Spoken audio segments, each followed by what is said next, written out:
but crack down with that. I think that the relevant points coming out of what Kynan said is that, Twitter, Facebook, tying your action to Facebook. Apparently, it's dead easy. There's a video somewhere on Facebook that's being able to do that. Exploring those open source areas where you can communicate your application to everybody else. Sorry. When you have such success against flight control, you get a horde of imitators flooding the market. How does that affect your sales of flight control and your ability to iterate on flight control? Yeah, that's been pretty, it's not my game design, but for Rob, it's, sometimes it's flattering and sometimes it's not. Sometimes, yeah, so it's a tough topic to speak about.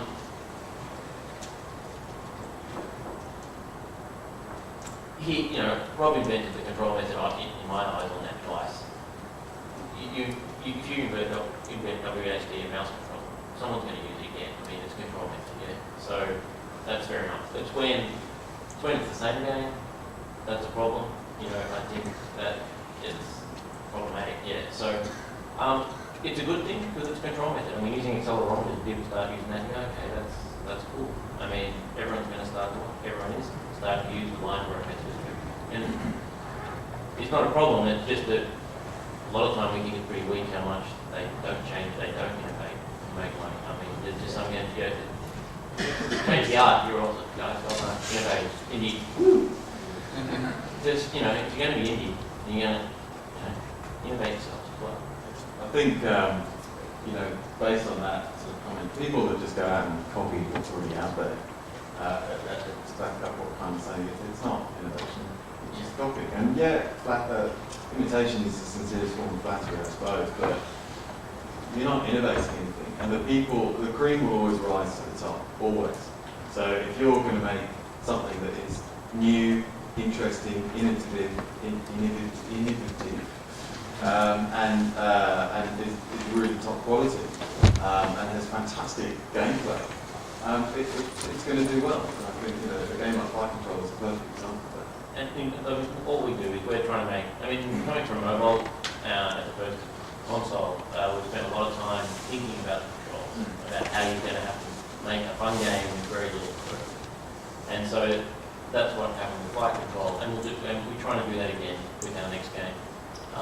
It's thinking about what we can do with the platform and making a great game. Like any Intel, a USB is how it plays. A unique selling point. You've got to make it fun, and it's got to be interesting what you do. And those guys don't have a USB for control method because they get ripped out of. So that's fine, but they're not going to get the sales because everyone can copy, and they're all just kind of like their own share. There's a question there. Yeah, I was talking about qualities and ratings.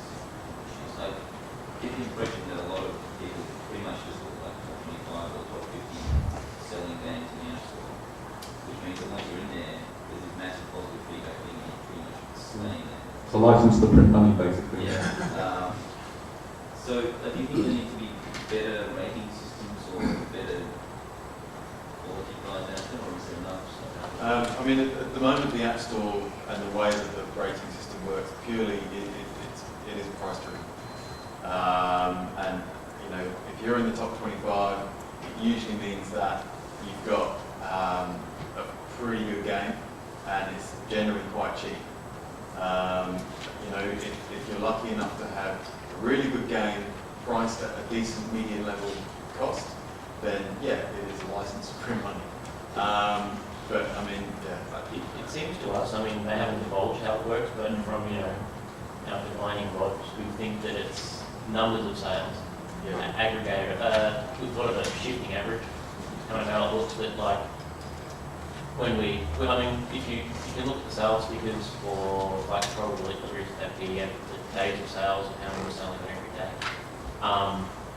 But what happened was that we were selling enormous numbers, but we weren't rising in the charts, and then over time we slowly went up. And so it's not directly correlated, it's sort of like there's a bit of lag in it. So you're up there, and then your sales drop, and then you stay there for a while, and then you drop. So sort of a slow moving sort of average from what we can tell of numbers of sales, not revenue. So if you've got you can have one game selling $10 and one $1, but if they both sell the same, and $1 the same as the $10, you go, well, this one's making a shitload more money. Why wouldn't you sell this one? You don't know why they don't care about that. I think Apple need to change how that works. The discovery method is, it's a big thing that everyone's talking about. Yeah. And I'm sure they're thinking about it. I'm not sure they thought they'd have to do that. I mean, look, one of the things that Apple have integrated recently is essentially a submission system. So now they require you to give a month. You have to submit your code release game 1 month before release. So they're asking for a lead time of a month. So they're starting to move into the realms of proper console publishing. So I have no doubt that they'll sort out how the rating system works and show, they'll probably, maybe they'll expose some more back-end stuff of number of sales or how the actual qualitative system works at the moment. I think they're still young, so they're still learning.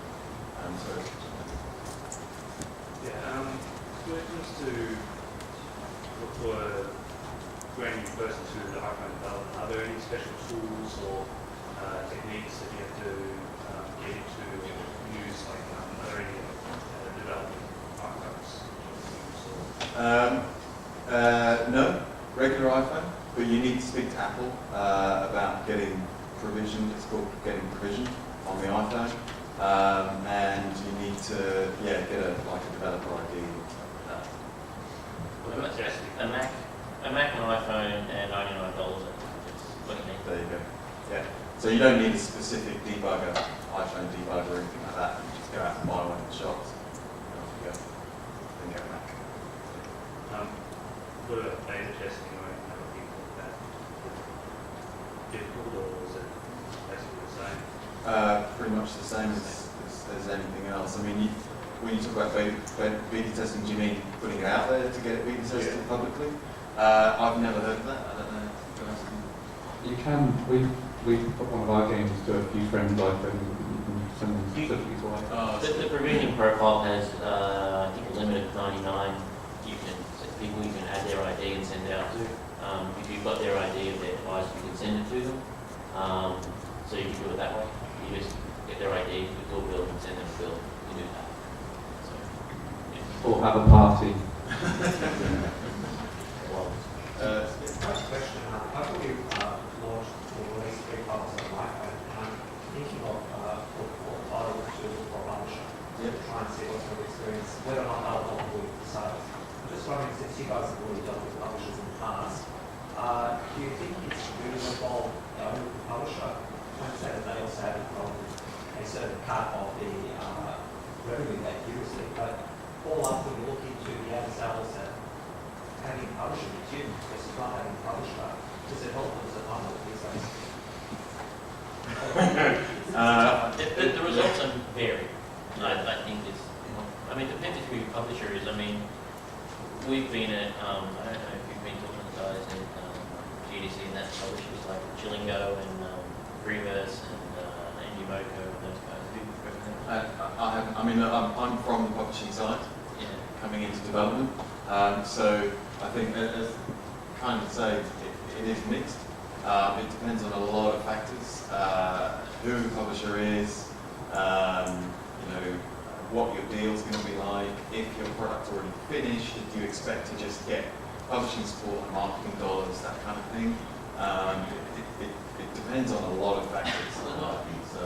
We spoke to a few before Real Racing came out, and we didn't go. We didn't feel that it was going to be worth it. But what I'd recommend is that if you're going to look for who else has published, like if you see a game out like I think one, but go to whoever's. If you're going to go to the publisher you're thinking about, find the developer and ask them. Just if you're going to go to the publisher, find the developer, ask them how they feel. They'll be honest. They'll let you know if it's good or bad. Because if it's bad, they'll be helping.